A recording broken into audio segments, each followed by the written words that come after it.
ত্রয়োদশ জাতীয় সংসদ নির্বাচনে লক্ষ্মীপুরের 4টি সংসদীয় আসনে পোস্টাল ব্যালটে ভোট দিয়েছেন প্রায় ৩৩,০০০ প্রবাসী। জানালেন, দেখে শুনে বুঝে পছন্দের প্রার্থীকেই ভোট দিয়েছেন তারা।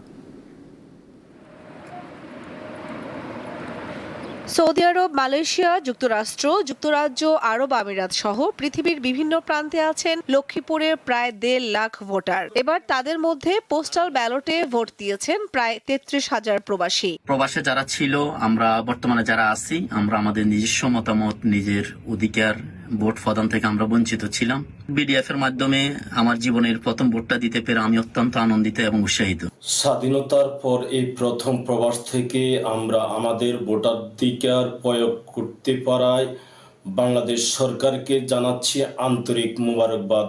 যে দলই ক্ষমতা আসুক না কেন, আমাদের উপর কোনো দল, কোনো দেশ যেহেতু হুকুমদারি করতে না পারে। বাংলাদেশ সরকারের কাছে আশাবাদী, উনি আমাদেরকে দীর্ঘ এত বছর পরে সুন্দর ও সুশৃঙ্খল একটা নির্বাচন উপহার দিবে আশা করি। আমরা 17 বছর পর আমাদের ভোট অধিকারটা ফিরে পেয়েছি, এতে আমরা খুবই আনন্দিত। জেলা নির্বাচন কর্মকর্তা আশা করছেন নির্ধারিত সময়ের আগেই ব্যালট হাতে পেয়ে যাবেন তারা। এটা আমরা আশা করছি যে আগামী জানুয়ারির 23-24 তারিখ থেকে হয়তো আসা শুরু করবে। আমরা যখন আসবে, আমরা ডিসির যে ট্রেজারি রয়েছে সেখানেই সংরক্ষণ করব, এবং আমরা যখন বক্সগুলো লক করব তার আগে সকল প্রার্থীদেরকে এ বিষয়ে অবহিত করব এবং তাদের উপস্থিতিতেই আমরা বক্সগুলো লক করব। পোস্টাল ব্যালট 25 জানুয়ারির মধ্যে ডাকযোগে বাংলাদেশে সংশ্লিষ্ট আসনের রিটার্নিং কর্মকর্তার কার্যালয়ে পাঠাতে হবে।